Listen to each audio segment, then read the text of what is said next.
Lalo pag napapagod, wala ka masabihan. Dumating ako sa point sa buhay ko na hindi na ako nagkukwento sa tao. Pero sa Panginoon, iniiyak ko ang lahat.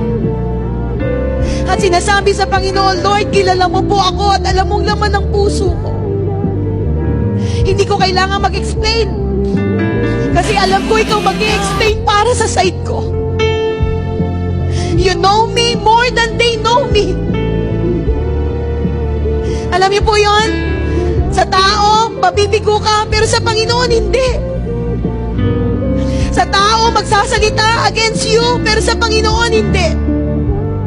Pero alam niyo po, isa lang ang masarap, pag iniyak mo na sa Panginoon, alam mo, meron ng solusyon yung problema mo.